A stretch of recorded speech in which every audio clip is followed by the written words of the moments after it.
So to end 2021 with a bit of a bang, Lloyd is going to be doing the Marathon des Sables, which is a race over 7 days through the Sahara Desert. So Lloyd, do you want to tell people a little bit more about what it's going to entail?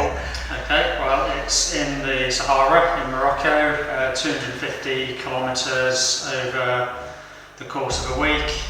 So stage 1 is about 32k, so that's about 20 miles. Stage 2 usually is about 40k. Stage 3 about 35 to 40k.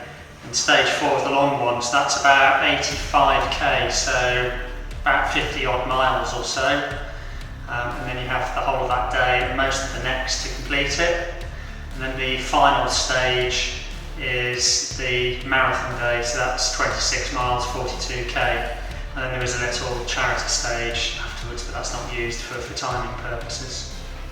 So although we've done a few ultras now, you've got no preconceived ideas about how you're going to do in this. Obviously you're running in the heat of the Sahara. And I hate the heat. So it's, anything could happen really. Yeah, exactly. I've probably had the worst build up to any race I've ever done. So in some ways this is actually quite refreshing just to go out and be able to enjoy it and not actually put any pressure on myself. I'll still do as well as I can because that's the way I am, but my best this time won't perhaps be as good as it might have been in the past. So the other unique thing about this particular race is that you're self-sufficient for the whole 7 days. So unfortunately, I'm not following you around in the car this time. No, exactly. So you have to carry pretty much everything with you. The exception is water, which is actually rationed, so you can't even help yourself. You've got to manage with a daily ration. And you do get a basic bivouac. It's not really a tent, but it's like an open-sided cover where 80 of you sleep under. But other than that, you're pretty much having to carry it yourself. So the key is to go as lightweight as you can. But at the same time have that balance between being lightweight and carrying what you need. Right, so shall we go through exactly everything that we've got laid out in front of you about what you'll be wearing and what you'll be taking in your bag? Okay, so we'll go through I've got my little laptop here, and this has kind of been the fun thing for me. In fact, probably about half of the fun I derive from these things is actually playing and sort of figuring out what to buy and weighing things and that sort of stuff. That's the kind of person I am. I love the tinkering with bits of kit. But first and foremost, we'll go through the mandatory kits. This is what the organisers say you must take with you. So the first of all, I've gone for my rucksack, which is this. This is a Raidlight Revolutive 24 litre bag. It's really, really light. It's 221 grams of weight, so really lightweight. I haven't yet decided whether or not to take the front pack with it. I was going to take it up until a day or so ago, but when I've been wearing it, I find it quite constricting on the front, so I'm going to take it with me with the desert and I'll make a final decision. If I do wear it, it's 125 grams. Then we've got a sleeping bag. So I've gone quite lightweight on this. This is an On Mountain Raid 1.0. It's only 351 grams, so really quite light, really compact as well. So that's the great thing, it doesn't take up much space in the bag. Next up is a head torch. Now this is one area where I could have gone a bit lighter, so I've just gone with a fairly basic Petzl. I could have gone lighter. This is 70 grams. You can get them for about 35-40 grams, especially those which are rechargeable with a USB, but you have to take spare batteries, so I wasn't really sure how, if you run out of batteries during the night on the long stage, I'm not sure how you'd be able to change batteries. Well, you won't be able to change batteries quickly with a USB charger. So I'm sticking with this, and it gives me about 200 lumens. You can get like 8 lumen Petzl, I think like the Petzl Tika, which I've actually got in my normal camping kit, but it just doesn't show enough light. I think this is a necessity, just worth those extra few grams.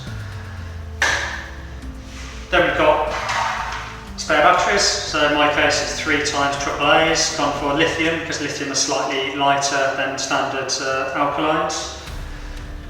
So 3 of those, 22 grams. Next, 10 safety pins, so that would be for attaching the numbers, I would guess. You have to have a compass with 1 or 2 degree precision, so I've just gone for a fairly basic silver compass. I don't expect to use it very much, to be honest. Next up is a lighter. I went a bit anal with it and even burnt some of the lighter fluid off just to shave a gram or 2 off, but that's 14 grams. Whistle. Now this is, I'm quite proud of this. This is my rucksack doesn't actually have a whistle built in, so I bought a little whistle buckle off eBay, sawn off the ends, and it weighs 1 gram. Really, really light. Next up is a knife, and it's a knife with a metal blade as the specification. So I've actually got one of those Victorinox like credit card sized multi-tool things. So I've just taken the knife out of it. It's really small, like 3 or 4 centimetres, but quite sharp, so it'll do the job. So that was, I reckon, about 3 or 4 grams. Then we're told to have, well, it says on the list, tropical disinfectant on the Marathon des Sables website, but in my case, I think, well, what it really means is antiseptic wipes. It's topical disinfectant, so I've just gone for some basic antiseptic wipes, and I've also got a couple of iodine wipes in there as well. And in fact, on top of that, I've bought, just got some plasters that shine, so, sort out my feet if I get any blisters, so I've added that in there. Next up, a venom pump. If you do buy the kit, often you get like different attachments in the little case, so you only need the pump, and I've taken the smallest attachment. Absolutely useless, never get used, but it's part of the mandatory kit requirement. So that was 29 grams.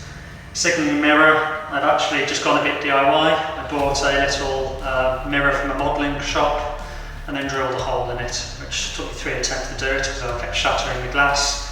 That's like 1 inch by 1 inch, so I mean it's a little over a gram. Next up is survival sheets, so just a foil blanket. Not much to say about that, so that was 20 grams. Then you've got sun cream, doesn't specify how much, but I've gone for factor 15, probably about 50 or 60 ml of it, which will be enough to last 6 days. Then we've got foreign currency of €200. I did actually ask the Bureau de Change to give me €50 notes. I believe you can get a €200 note, but not in my part you won't, so 4 times 50.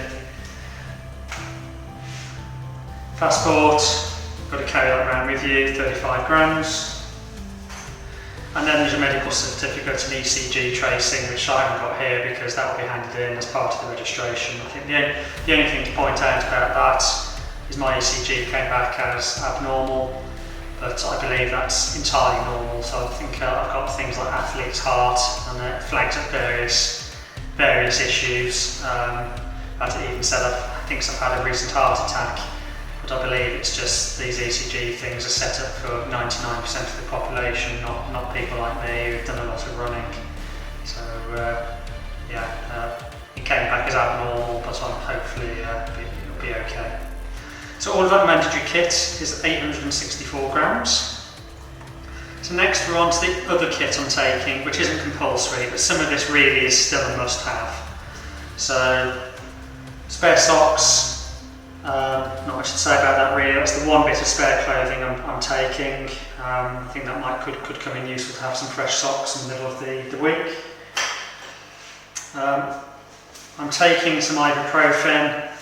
Don't intend to use it. You're really not supposed to, but I'm having that just as a backup if something major happens. I mentioned my foot tape earlier.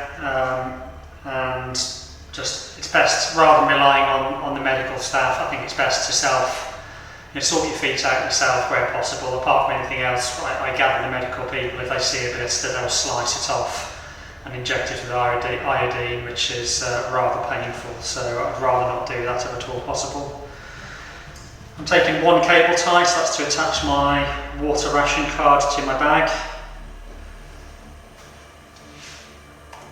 I'm taking some leggings in the evening. You'd think being in the desert it's really hot, but actually at night it can go well down into the low single figures. So, and with a really light sleeping bag, you really do need some long sleeved and long legged clothing. So I've just gone for a lightweight pair of leggings. Long sleeve top. So what I've actually gone for is it's an ultralight down jacket from Uniqlo of all places.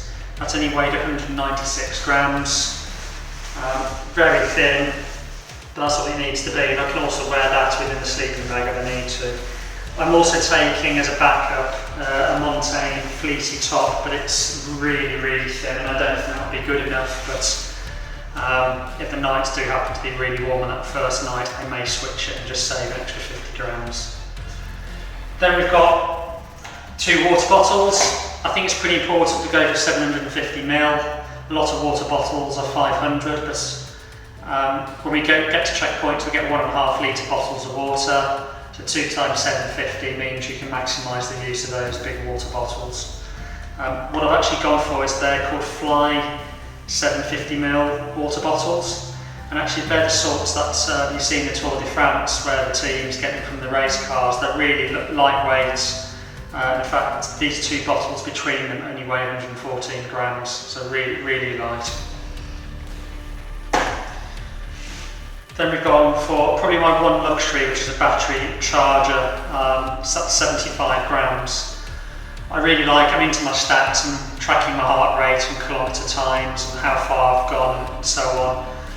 So it's the one luxury that I really, I could do without, but I really want it. So I'm taking it with me, plus the little charger. You can see I've done a bit of a DIY job. The charger was originally about this long. So I spliced the wire, cut it in 2, and attached the 2 ends together and sealed it with electrical tape, something I'm quite proud of. So it went from a 14 gram piece of wire to 7 grams. Paper for doing your business, you don't get provided any. I'm taking a mini pack of travel tissues. Some people would probably go for a lot more, but I'm not planning I'm planning to make this last. Then we've got earplugs, just a gram. I think this is an absolute must. There'll be a lot of snoring. Spoon, just a bit of a heavier duty plastic spoon. Got a buff. I don't really like these things, but there's bound to be a sandstorm at some point, either in camp or out on the course. So it could be worth its weight in gold, just to keep the sand out of your eyes and your mouth. So I've gone for a buff cool net, so quite light one, designed for hot climates, 29 grams. Then we've got a bowl for cooking. I was going to go just eat all the hot food cold, but because actually all my kit's really light, I've decided to actually have the benefit of hot food. So I'm taking a little 4 container to heat my water. I'll be honest, I was going to take a titanium pot, but I can't find it. So I'm taking an aluminium pie dish, but it weighs nothing. I bought some, they're called Esbit heating tabs, but I collect those on the course, so I've just got the little bag to slot those into when I collect them in a few days' time. That'll be about 60 grams worth. Toothbrush and toothpaste. What's left of the toothbrush, snapped it off, and it is 5 grams of toothpaste, which I bought off eBay. It's barely even a sample size, but that will give me enough. This is lip balm, except I've taken 90% of it off, taken the case off and just kept the lid. I don't like the stuff, but it's got some protection factor in it and my lips will get chapped. Okay, 2 things left, so some face wipes. These are little tablets, compressed and dry, but you just add some water to and they'll expand, and 1 per day just to wipe the face. The cost of that is only 12 grams, so virtually nothing. And then I've got a pillow, 49 grams, wasn't going to have one, but actually somewhat contentiously I'm not planning on taking a sleeping mat. Personal choice, I know it's going to be really stony and it could end up with an uncomfortable night's sleep, but because I haven't got a mat, I need something to lie my head on, and I've decided to invest 49 grams for a pillow. The other reason why I haven't gone for a mat is the bulk, so it's not just the weight, they're quite bulky, so I've just decided to do without being a runner. Okay, so all of that optional kit is 785 grams. So that brings me now to food. Requirements are 7 days of 2,000 calories a day. I think it's pretty mad if you went just for the bare minimum of 2,000 calories, you're just going to lose a shed load of weight, which you're going to do anyway, but you need more than 2,000. I've gone a bit too far, so I've actually gone 21,500 calories in total over the week, which works out, let me just calculate it, at an average of about 3,200 a day, except for the final day where I'm carrying the bare minimum. The reason why I'm carrying the minimum on the last day is it's only a short day and you get fed at the end at lunchtime, so you only need the minimum there. All packed up in separate bags. You've got to label what you're carrying and the total amount of calories, and it's in each day for like there. So it's actually 4.3 kilos, which is actually quite heavy, probably heavier than most people. But I've actually decided to stay quite heavy because actually my other kit is so light that I actually need the food to be heavy to make the minimum weight of 6.5 kilos. In fact, what I'm actually having to do is take this with me, because at kit check the day before the race starts, that's when your bag's weighed, my bag will be underweight, so I'm actually taking this as the breakfast before the first day's start. This makes my bag over the minimum weight, but it means I don't actually have to, once I've eaten this for breakfast, I've actually got a lighter bag to start with on day one, so that's the plan. So the rice pudding is it's going to be quite nice to have as well, actually. So you add all that together, and we're about 6.7 kilos. That assumes I'm including the 100 grams road book that we get given when we're there, and also includes, because of COVID this year, we've got to carry 13 face masks. No idea why it's 13, but that's the rules, and 50ml of hand sanitizer for fairly obvious reasons. So when you add all of that, including the rice pudding, it's just under 6.7 kilos. If you exclude the rice pudding, which will obviously be eaten before we start, but as I say, as part of the weigh-in, then I'll be down to about just under 6.3 kilos. So I think that's really good going. In terms of what I'm going to wear out on the course, just some fairly basic inside out, but my cycle shorts, really nice wicking lightweight top, got my Union Jack, and because I'm from Staffordshire, my Staffordshire Notts County emblem, a hat with a sun protection for the neck that can be detached if I don't get on well with it, socks. I've gone for a really cheap pair of sunglasses that cost like 10 or 15 quid off eBay. I'm working on the basis they're going to get scratched to buggery, and there's no point spending £7,500 on some high-tech sunglasses. And then we've got sand gaiters. These are an absolute must-have in the desert environment. You need to keep the sand off your feet because you're going to get blisters and friction issues. So the idea is these go around your trainers, which they contain Velcro.